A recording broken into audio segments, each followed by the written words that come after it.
السلام علیکم ورحمۃ اللہ وبرکاتہ۔ میں ہوں منیر حسین۔ پاکستان کے صوبہ سندھ میں ایک شہر ہے، اس کا نام ہے رانی پور۔ وہاں پہ ایک سید برادری کا کوئی فیملی رہتی ہے۔ وہاں پہ ایک بہت بڑا واقعہ ہوا ہے اور سنگین واقعہ ہوا ہے، جس کی ہر انسان مذمت کرے گا، چاہے کسی دنیا میں کسی کونے میں بھی رہتا ہو، کسی بھی مذہب سے تعلق ہو، وہ مذمت ضرور کرے گا۔ ہم سب مذمت کرتے ہیں اور ہمیں بہت ہی رنج ہے، تکلیف ہے اور بہت ہی پریشانی ہے، اور ان بچیوں کے سامنے ہم سب شرمندہ ہیں جو ایسی بچیاں درندوں کے ہاتھوں میں آ جاتی ہیں اور بالآخر اپنی زندگی بھی ہار دیتی ہیں۔ ان کی عزتیں، ان کی عصمتیں سب تباہ ہو جاتی ہیں۔ کافی لوگوں نے اس معاملے پہ بات کی ہے، کافی لوگوں نے اس معاملے کو اٹھایا ہے۔ وہ یہ اچھی بات ہے، احتجاج کرنا چاہیے، بات کرنی چاہیے، مگر سوچنے کی بات یہ ہے کہ یہ اصل میں واقعہ ہوا کیسے؟ اس واقعے کی اصل وجہ کیا ہے؟ آپ یقین جانیں، اگر مجھ سے کوئی پوچھے گا تو میں یہ کہوں گا کہ اس واقعے میں جتنا قصوروار وہ بندہ ہے، اتنے ہی قصوروار اس بچی کے والدین بھی ہیں۔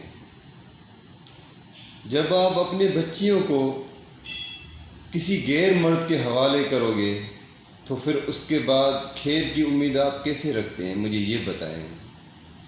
آپ کی جو بچیاں ہیں، یہ کوئی بھیڑ بکریاں ہیں، یہ کوئی جانور ہیں، یہ کوئی انسان نہیں ہے۔ آپ کو لگتا کیا ہے؟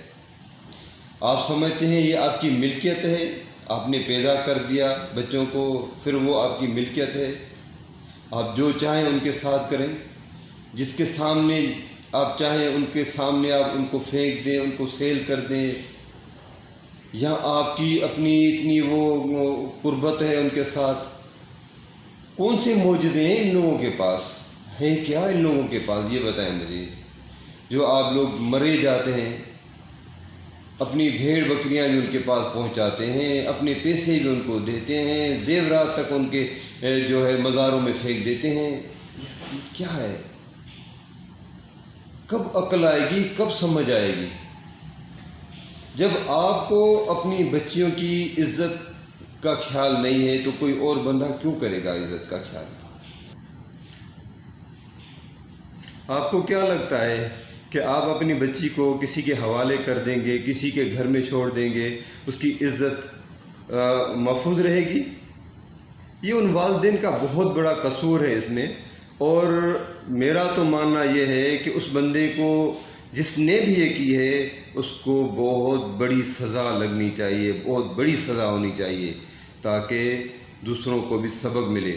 لیکن اس کے ساتھ ساتھ ان کے والدین کو بھی سزا ہونی چاہیے، تاکہ دوسرے لوگ بھی سمجھ پائیں کہ اپنی بچیوں کو کسی کے حوالے نہیں کرنا ہوتا۔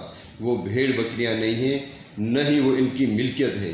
یہ اللہ رب العالمین کی ایک عنایت ہے، وہ تحفہ ہے۔ ان کی قدر کریں، اپنی بچیوں کی قدر کریں، ان کو پڑھائیں لکھائیں، ان کو صحیح انسان بنائیں، تاکہ وہ آپ کے لیے، آپ کے بڑھاپے کا سہارا بن سکے، آپ کے اور آپ کے ملک کے لیے بہتر مستقبل کا معمار بن سکے۔ لیکن آپ لوگوں نے حدیں پار کر دی۔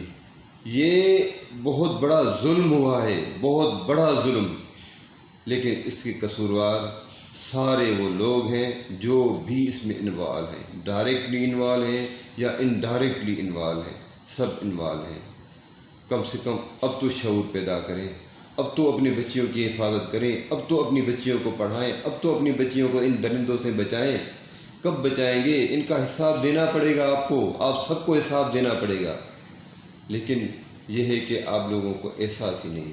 جب مذہب اسلام میں بہن اور بھائی کو ایک کمرے میں رہنے کی اجازت نہیں ہے، تو آپ اپنی بچیوں کو کس طرح غیر مردوں کے حوالے کر دیتے ہیں؟ وہ کس طرح کے پیر ہیں جن کو یہ بھی لحاظ نہیں ہے کہ محرم اور نان محرم کیا ہوتا ہے؟ ان کو یہ بھی پتہ نہیں ہے، ان کو یہ بھی سمجھ نہیں ہے۔ یہ درندے لوگ ہیں، ان سے اپنی بچیوں کو بچائیں۔ اگر یہ میسیج آپ کو صحیح لگے تو دوسرے لوگوں تک پہنچائیں تاکہ دوسرے لوگوں میں بھی تھوڑا سا شعور پیدا ہو۔ السلام علیکم۔